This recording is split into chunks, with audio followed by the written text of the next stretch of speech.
नमस्कार, मैं हूं रवि कैंथ्रा। चैनल पर वक्त है उत्तराखंड की खबरों का। देहरादून सचिवालय में सीएम धामी की अध्यक्षता में उत्तराखंड संस्कृत अकादमी सामान्य समिति की बैठक हुई। ऐसे में सीएम ने अधिकारियों को युवाओं को रोजगार से जोड़ने की दिशा में विशेष प्रयास करने के साथ ही यज्ञ, कर्मकांड, वेद में सर्टिफिकेट कोर्स शुरू करने के निर्देश दिए हैं। इसके अलावा संस्कृत का अध्ययन कर रहे बच्चों को 16 संस्कार करवाने के लिए बेहतर प्रशिक्षण की व्यवस्था की बात भी कही गई है। उन्होंने कहा कि संस्कृत के क्षेत्र में उत्कृष्ट कार्य करने वालों को हर साल सम्मान राशि प्रदान कर सम्मानित किया जाए। संस्कृत को बढ़ावा देने के लिए स्कूल और कॉलेज में विभिन्न प्रतियोगिताओं का आयोजन किया जाए। साथ ही हर जिले में नोडल अधिकारियों को भी नामित किया जाए।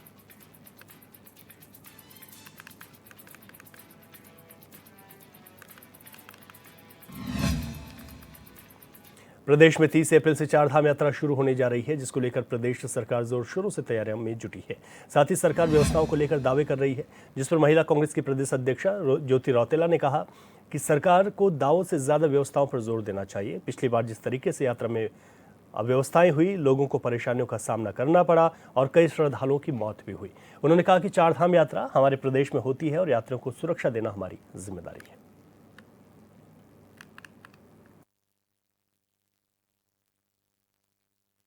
सबसे पहले तो मैं बधाई देना चाह रही हूँ कि चारधाम यात्रा शुरू हो रही है। सब लोगों के लिए यात्रा कुशल मंगल हो।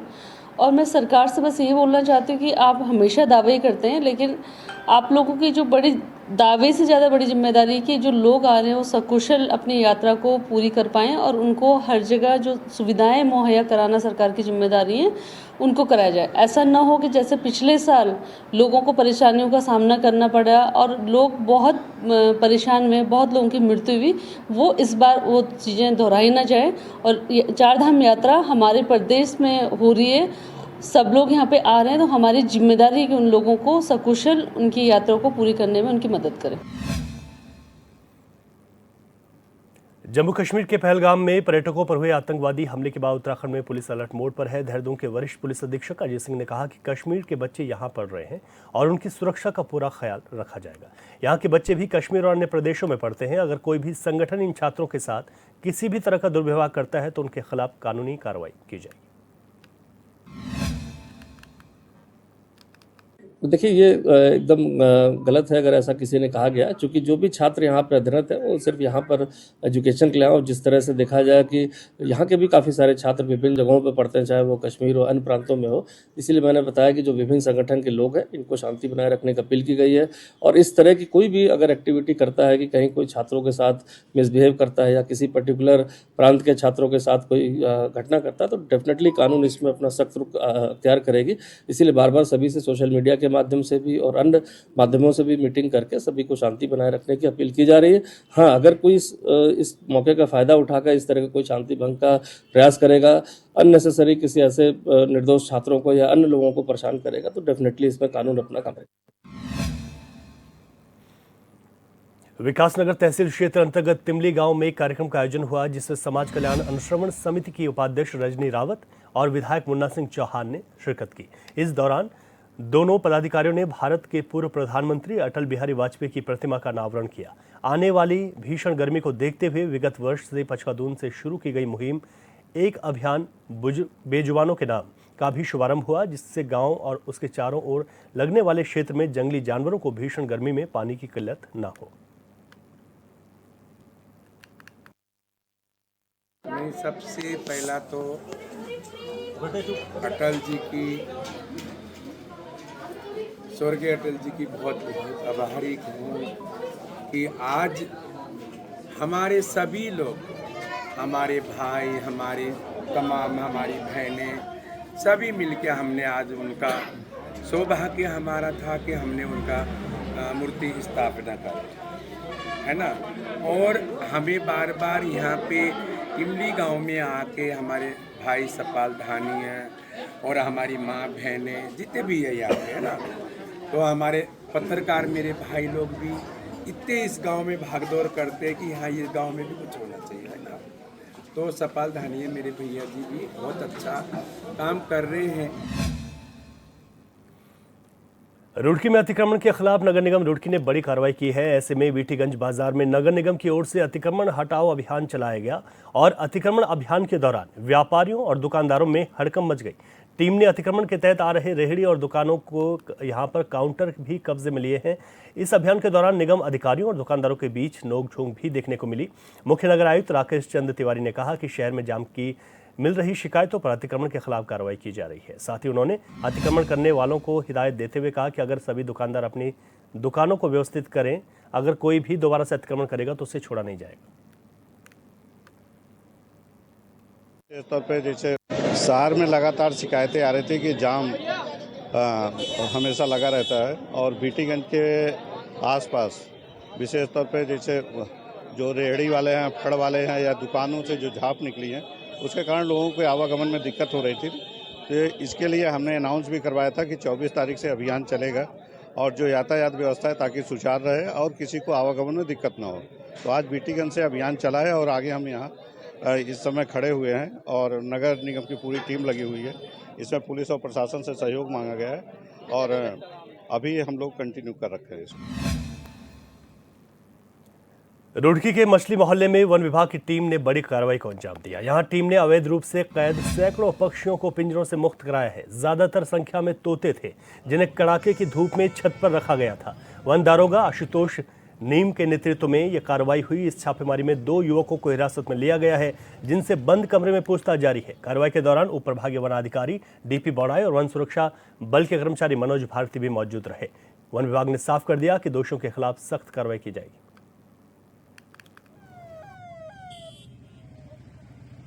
तो छानबीन जारी है, इसमें पूछताछ जारी है। फिलहाल तो हमको जैसे मुख्य खास से सूचना प्राप्त हुई थी और अन्य भी कई जगहों से कई दिन से सूचनाएं आ रही थी यहाँ पे कि कुछ प्रतिबंधित पक्षी हैं जो कि किसी चिकन शॉप में रखे हुए हैं और उनको बेचने का काम करते हैं। तो उसी सूचना पे हमने एक्शन लेते हुए अभी पूरी एसओजी की टीम और रेंज के काफ़ी वन दरोगा या जो भी हमारे कर्मचारी हैं, तो दोनों लोगों ने मिल के यहाँ पे ये कार्रवाई की है। तो प्रतिबंधित श्रेणी के कुछ जैसे कि उसमें एक तो अलेक्जेंड्रियन पैराकीट होता है उस टाइप की और तोते की जो प्रजातियां हैं जो कि हमारे शेड्यूल 2 में आती हैं, तो वो प्रजातियां कुछ मिली हैं। बाकी अभी हम काउंटिंग भी कर रहे हैं, छानबीन कर रहे हैं, क्योंकि अभी हम जल्दबाजी में ये सब पिंजरा वगैरह लेके आए हैं। तो पिंजरे अभी हमने रखवाए हुए हैं। पहले हम ये इनका बयान ले लेते हैं और फिर हम क्रॉस वेरीफाई इनसे कर लेंगे कि जो ये बयान दे रहे हैं सच है नहीं है।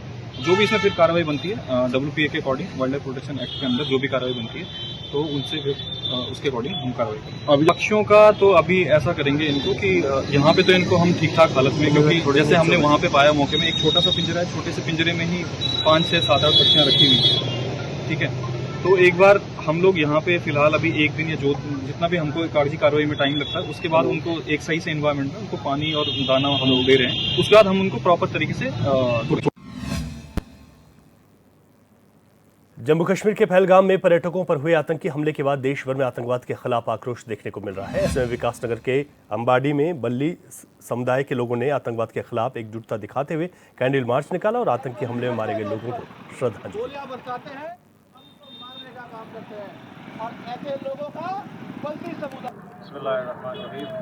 सबसे पहले हमारा यहाँ पर जमा होने का मकसद ये है कि इस्लाम हमेशा से आतंकवाद के खिलाफ रहा है और जब आतंकवाद की तरफ से कोई हरकत होगी हम उसका खंडन करेंगे और उसकी मुखालफत करेंगे। ये जो घटना पहलगाम में हुई है बेशक हमारे दिल अफसोस है और हम उनके घर वालों को श्रद्धांजलि देते हैं। जैसे कि हमारा मकसद यही रहा है हमेशा से भाईचारगी, इत्तेफाक और इत्तेहाद, क्योंकि ये किसी मजलूम का, किसी निहत्थे का और बेगुनाह का कत्ल करना दरअसल इंसान, इस्लाम और इंसानियत के ख़िलाफ़ है और हम हमेशा से इसका खंडन करते हैं। ये बहुत दुखद घटना है, लिहाजा हमारी सरकार से भी विनती रहेगी कि इसके लिए कोई जल्द से जल्द सही एक कदम को उठाया जाए।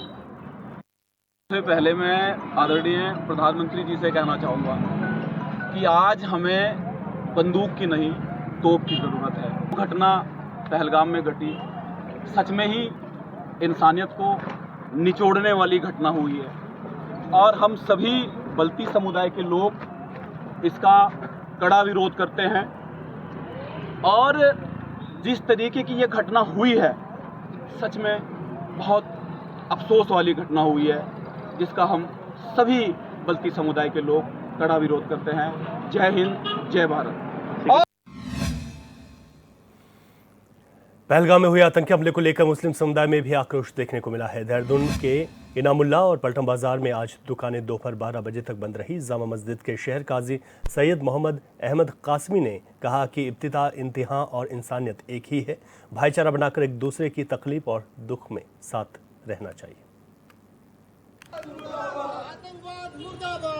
देखिए, बहरहाल इंसान की मौत का गम तो होता ही है, अफसोस तो होता ही है, चाहे वो कोई भी हो, लेकिन इंसानी नाते से उसको एहसास होता है कि ऐसा क्यों हुआ, ऐसा नहीं होना चाहिए था। कितनी बड़ी भी कोई आदमी सजा कर दे, चोरी कर दे, डकैती डाल दे, लेकिन उसको मतलब कि ऐसी कैफरे किरदार तक नहीं पहुंचाना चाहिए। मतलब और इस किस्म की हरकतें करने वाला ये नहीं सोचता कि ये भी एक इंसान है, मतलब कि ये भी मासूम है, मतलब क्यों इसके साथ मतलब कि ऐसा अन्याय किया जाए, क्योंकि इसके भी बच्चे हैं, इसका भी परिवार है, इसके भी मतलब कि इसकी भी दिल उमंगें हैं, इसकी भी दिल की तमन्नाएं हैं, पता नहीं क्या क्या तमन्नाएं इसके दिल में होंगी, इसके औलाद के दिल में होंगी, वो भी पूरी नहीं कर सका और इसको मार के घाट उतार दिया गया। तो इससे इस पर अफसोस होता है, इस रंज और गम और महन को लेकर के समझे जो हमारा समाज है, जाहिर बात है एहसास तो करता ही है, उसने बाजार बंद रखा। कि पहलगाम में हुई घटना बेहद दर्दनाक है। हमने देखा कैसा इंसानियत के दुश्मनों ने अनआर्म्ड लोगों पर, निहत्थे लोगों पर गोलियां बरसाई और उनकी जिंदगी उनसे छीन ली। उसमें बच्चे भी थे, उसमें बड़े भी थे, उसमें हिंदू भी थे, उसमें मुसलमान भी थे। आज हम सब यहाँ इकट्ठा हुए हैं अपने शहर काजी के आह्वान पर, जिन्होंने आज ये ऐलान किया था कि 12 बजे तक सब अपने प्रतिष्ठानों को बंद कर जो लोग इस दुनिया से गए हैं अपने गम और गुस्से का इजहार करेंगे और उनकी आत्मा की शांति के लिए प्रार्थना करेंगे। हम भारत सरकार से ये अपील करना चाहते हैं कि जल्द से जल्द आतंकवाद के खिलाफ कठोर कार्रवाई करें और आतंकवादियों को उनकी जिस भाषा वो समझ में आती है उस भाषा में जवाब दें। हम भारत सरकार को ये बताना चाहते हैं, हम इस मुहिम में, इस पहल में भारत सरकार के साथ हैं। पहले हम भारतीय हैं, उसके बाद हमारा कोई धर्म है। मैं ये कहना चाहता हूँ, मोदी जी आप उनके घर में घुसे और घर में घुस के उनके सर काट के लाएं। मैं सरकार से ये भी आग्रह करता हूँ, ये भी अपील करता हूँ कि आतंकियों के सर काटे जाएं और श्रीनगर के लाल चौक पर लटका दिया जाए ताकि ये बरत का निशान बने। हम ये कहना चाहते हैं, आतंकवाद की इस लड़ाई में हम भारत सरकार के साथ हैं। आतंकवाद मुर्दाबाद, आतंकवाद मुर्दाबाद, आतंकवाद मुर्दाबाद, आतंकवाद मुर्दाबाद। मोदी तुम बदला लो, हम तुम्हारे साथ हैं। मोदी जी तुम बदला लो, हम तुम्हारे साथ हैं। पहलगाम में हुए आतंकी हमले के विरोध में कांग्रेस कार्यकर्ताओं ने अल्मोड़ा के चौखानपाटा में जोरदार प्रदर्शन किया। कांग्रेस कार्यकर्ताओं ने पाकिस्तान का पुतला दहन कर पाकिस्तान मुर्दाबाद के नारे लगाए। प्रदर्शन के दौरान कांग्रेस नेताओं ने केंद्र सरकार पर निशाना साधते हुए आतंकवाद के खिलाफ कड़ी कार्रवाई की मांग की। उन्होंने कहा कि कश्मीर घाटी में हो रही आतंकी घटनाएं देश की सुरक्षा व्यवस्था पर गंभीर सवाल खड़े करती हैं। केंद्र सरकार को पाकिस्तान के खिलाफ सख्त नीति अपनानी चाहिए।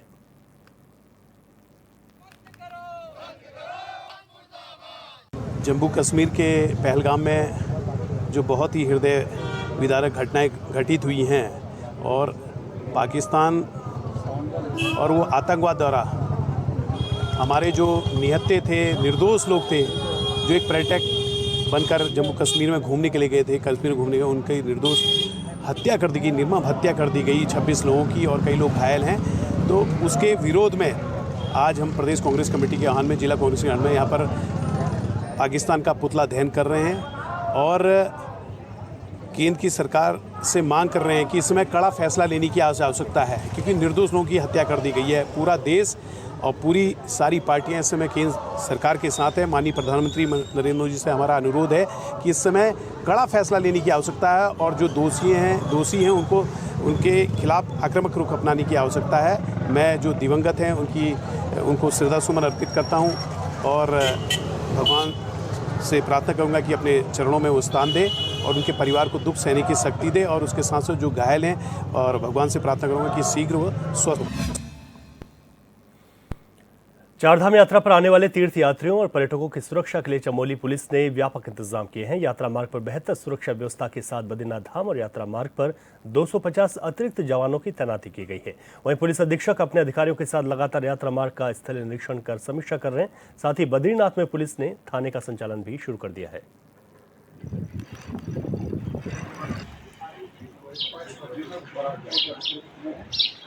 का डिप्लॉयमेंट प्लान है वो तैयार कर लिया गया है और हम लोगों ने अपना जो ट्रैफिक डाइवर्जन प्लान है वो भी हमारा रेडी है। इसके अलावा पूरे जनपद होल्डिंग स्थान जो है वो बनाए गए हैं। किसी कारणवश अगर यात्रियों को रास्ते में रुकवाना पड़ता है तो उन 4 होल्डिंग स्थानों पे रुकवाया जाएगा। उसके अलावा हमारी लगभग 8 SDRF की टीम्स हैं जो पूरी यात्रा में सपोर्ट करेंगी। और बद्रीनाथ जी का भी ट्रैफिक प्लान बना लिया गया है, वहाँ थाना हमारा ओपन हो गया है और जितने कार्मिक जो संख्या में जितने वहाँ भेजने थे वो भी नियुक्त कर दिए गए हैं। तो मैं आशा करता हूँ जो आगामी चारधाम यात्रा होगी हमारी वो यात्रियों के लिए सुगम होगी, सुरक्षित होगी। अल्मोड़ा की लमगड़ा पुलिस और साइबर टीम को बड़ी सफलता मिली। पुलिस ने एक बुजुर्ग से डिजिटल अरेस्ट के नाम पर 7,20,000 रुपए की ठगने वाले 2 शातिर आरोपियों को मध्य प्रदेश के खरगोन से गिरफ्तार किया। पूछताछ कर पुलिस इस पूरे गिरोह का पर्दाफाश करने में जुटी है। एसपी अल्मोड़ा का कहना है कि गिरोह में अन्य लोग भी शामिल हैं जिनको जल्द गिरफ्तार किया जाएगा।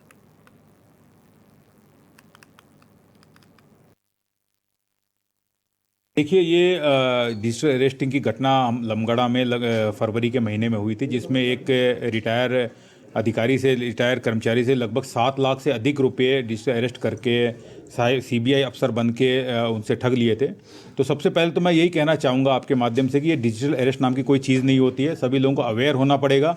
ऐसी अगर कोई सूचना आती है तो कहीं भी इनके झांसे में ना आए और तत्काल नियरेस्ट पुलिस स्टेशन को बताएं।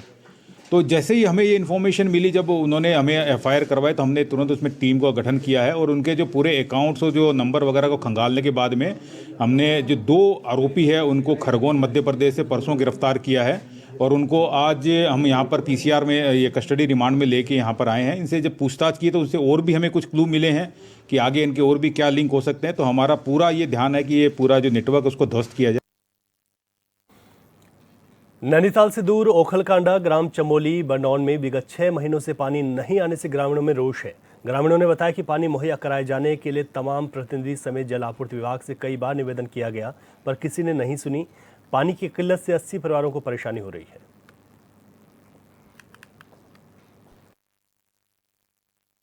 जम्मू कश्मीर के पहलगांव में और निहत्थे टूरिस्टों पर जिस तरीके से कायराना हमला कर आतंकियों ने उनकी हत्याएं की और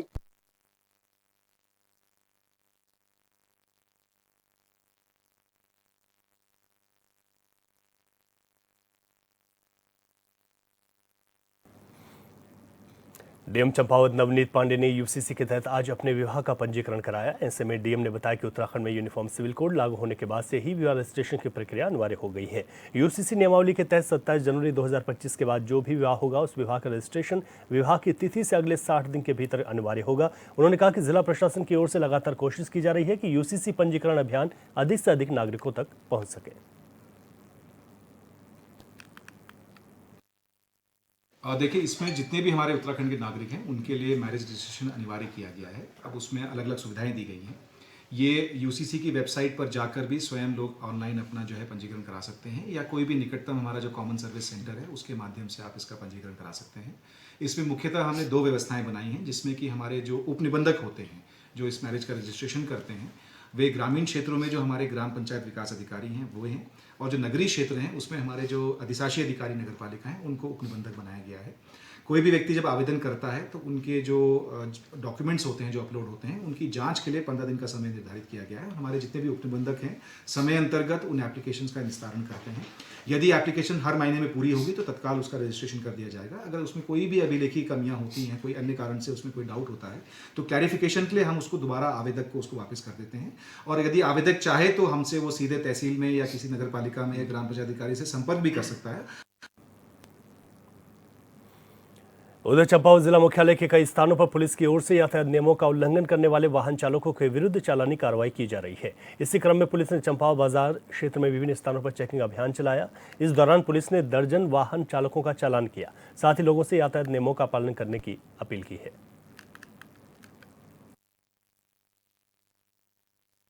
के द्वारा यहाँ पर चेकिंग की जा रही है। अभी थाना फोर्स को लेकर ये मार्केट में अभियान चलाया जा रहा है, जिसमें जो लोग जो होटल ढाबे हैं इसमें भी जो लोग अनावश्यक रूप से शराब का सेवन करते हैं या बैठे रहते हैं इन पर भी कार्रवाई की जा रही है। या कोई दुकानों में अपनी दुकान की आड़ में शराब पिला रहा है हम उन पर भी कार्रवाई कर रहे हैं। इसके अलावा जो यहाँ वाहन हैं जो बेतरतीब मार्केट में खड़े रहते हैं और यातायात व्यवस्था को प्रभावित करते हैं, उनके खिलाफ हम लोग कार्रवाई कर रहे हैं। अतिक्रमण के खिलाफ भी इसमें कार्रवाई। चंपावत जिला मुख्यालय डीएम कार्यालय में क्षेत्रीय पासपोर्ट कार्यालय देहरादून की ओर से 2 दिवसीय पासपोर्ट मोबाइल वैन कैंप का आयोजन किया गया। इस दौरान बड़ी संख्या में लोग पासपोर्ट पंजीकरण के लिए कलेक्ट्रेट परिसर पहुंचे। अपने शैक्षिक दस्तावेजों के साथ ही पंजीकरण यहां पर लोगों ने कराया है। इसके अलावा क्षेत्र में पहली बार इस तरह का आयोजन होने पर लोगों में काफी उत्साह देखने को मिला।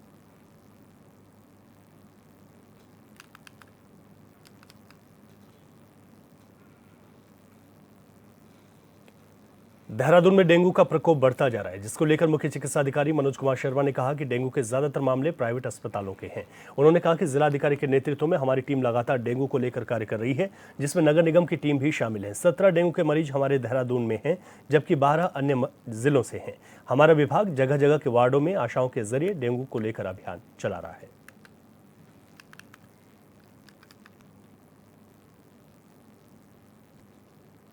चंपावत के बाराकोट क्षेत्र के जंगलों में भीषण आग लगी है। आग ने क्षेत्र के लड़ीधुरा, टाड़ी और इजड़ा के जंगल को पूरी तरह से अपनी चपेट में ले लिया।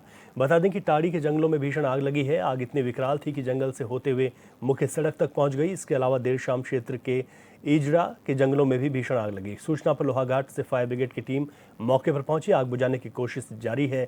बताया जा रहा है कि आग लगने की घटना से वन संपदा को भारी नुकसान पहुंचा है।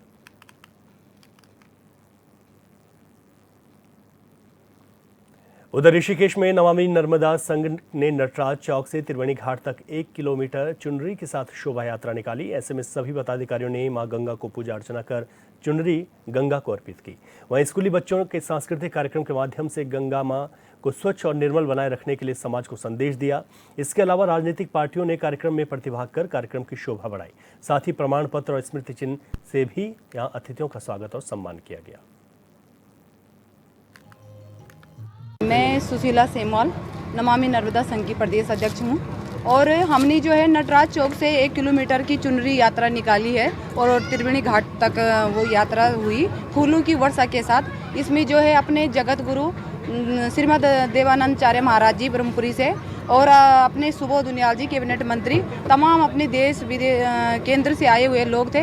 तमाम संघ के पदाधिकारी, राष्ट्रीय अध्यक्ष हरीश उनियाल जी, अपनी इंद्रजीत बहन राष्ट्रीय महासचिव और अन्य कई पदाधिकारियों ने जो है इसमें सहभागिता। जल जीवन जंगल के ऊपर पर्यावरण की रक्षा के लिए कार्यक्रम था नमामि नर्मदा संघ द्वारा, जिसमें कि नटराज चौक से 1 किलोमीटर लंबी चुन्नी यात्रा निकाली गई शोभा यात्रा के रूप में, जिसमें मातृशक्ति, कई स्कूल के बच्चे, एनसीसी के बच्चे और कई पर्यावरणविद, दिल्ली से कई भाजपा के शीर्ष नेतृत्व, हमारे कैबिनेट मंत्री श्रीमान सुबोध उनियाल जी भी यहाँ पर आए और चुन्नी जो है माँ गंगा को चढ़ाई गई। उसके बाद जो यहाँ पे सांस्कृतिक कार्यक्रम और पर्यावरण का संदेश सभी जनता को दिया गया। जल जीवन जंगल के ऊपर पर्यावरण की रक्षा के लिए कार्यक्रम था नमामि नर्मदा संघ द्वारा, जिसमें कि नटराज चौक से 1 किलोमीटर लंबी चुन्नी यात्रा निकाली गई। मैं इंद्रजीत कौर नमामि नर्मदा संघ की राष्ट्रीय सचिव, राष्ट्रीय महासचिव। जैसे कि आज हमने चुनरी चढ़ाने का, माँ गंगा जी को चुनरी चढ़ाने का प्रोग्राम किया है। ये प्रोग्राम अपनी पब्लिक को, अपने देशवासियों को ये संदेश है कि वो हमारे जल जीवन जंगल के वो भी उतने ही भागीदार हैं जितने हम हैं। हमें सबको इसकी रक्षा करनी है। और जैसे कि हम नदियों में कुछ भी डाल देते हैं और वो गंदगी फैलती है। माँ गंगे हमारी माँ है, हमें इसे गंदा नहीं करना। ये संदेश हमने आज ये प्रोग्राम जो किया है उसके माध्यम से लोगों तक पहुंचाने की कोशिश की है। मैं आशा करती हूँ कि ये संदेश घर घर तक जाएगा और लोग इससे अवेयर होंगे और इन सब चीज़ों को फॉलो करेंगे जो हम देना चाहते हैं। आज हमारे बीच में छोटे छोटे बच्चे भी थे, उन्होंने भी बहुत अच्छा संदेश दिया अपने परफॉर्मेंस देके कि हमें गंगा गंदी नहीं करनी, कचरा नहीं फैलाना है। तो मैं आशा करती हूँ कि हमारे इस प्रोग्राम का 10 लोगों पर असर हो, वो 10 को बताएंगे। तो यही मेरा मैसेज है पब्लिक को। उत्तराखंड की खबरों के इस बुलेटिन में अभी के लिए इतना ही। खबरों से अपडेट रहें और देखते रहे चैनल 24x7। इजाजत दीजिए, नमस्कार।